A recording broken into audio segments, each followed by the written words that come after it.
Fuel cells are a bad idea. There are a variety of impractical ideas for using hydrogen to propel cars, but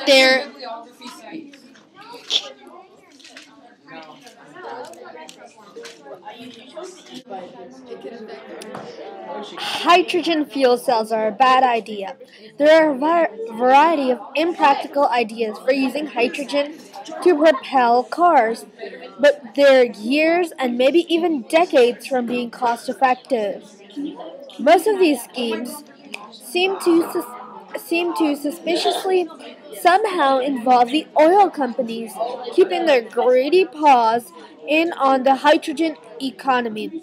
To give you an idea, one great proponent of the hydrogen economy is energy expert, former oil man, former U.S. president, and conversation guru George W.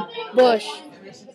We're all for innovation, but the fantasy of cost-effective hydrogen fuel cell vehicles is just a distraction from the real work that needs to be done. Perfecting electric and hybrid natural gas electric vehicles charged by electricity generated by clean and renewable nuclear, solar, and wind, geothermal, and hydroelectric power. These technologies are here now, and the isolated batteries are getting more effective at a rate that's significantly faster than a snail's pace. Impractical fuel cell technology maybe someday, hydrogen fuel cell cars will be practical for personal vehicles, but not today and not for a long time to come. Don't be fooled by self-serving frauds that keep trying to tell you otherwise.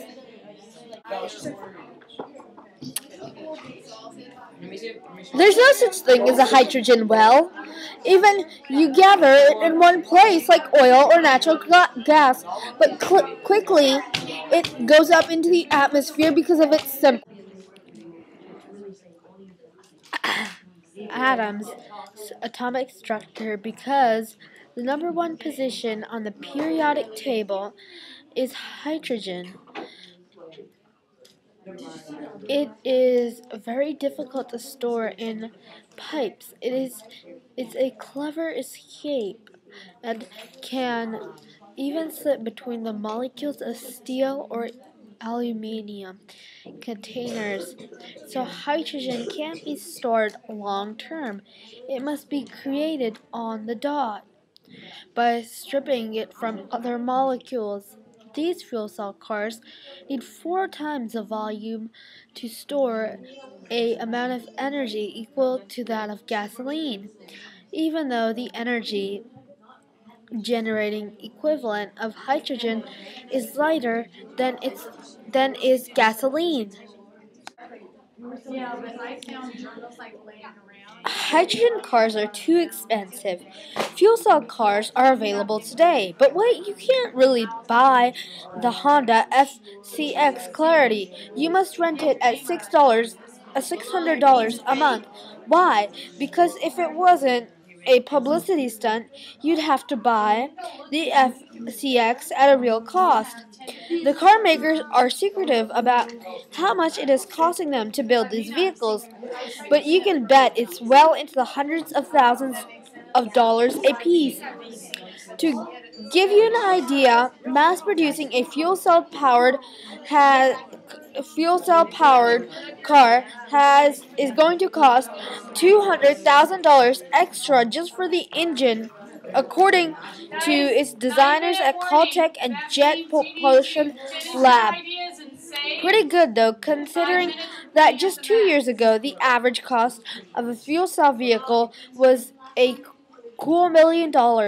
The huge cost issue is just the tip of the iceberg. While some of the companies are seeking to fund their fuel cell vehicles, schemes say otherwise. The cars are notorious, impractical. I smell bondle juice. Guys, 5 minutes. You need to go ahead and save, log off, and put your Macs away. Hydrogen is a fuel it's not a fuel alternative. No, hydrogen is not really a fuel, but an energy storage medium. It's more akin to the battery that soaks up energy when it's extracted from something else, then delivers the energy when it's used, and it takes a lot of energy to create the hydrogen.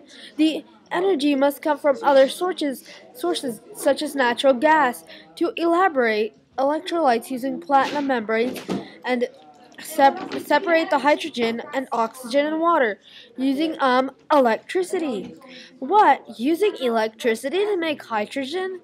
That's then turned back into electricity. Yes, it's the laws of physics at work. Where you have put energy to get some out, you must use electricity or gas or maybe solar energy to make the stuff. So, yeah, it works like a battery, except a whole lot more expensive.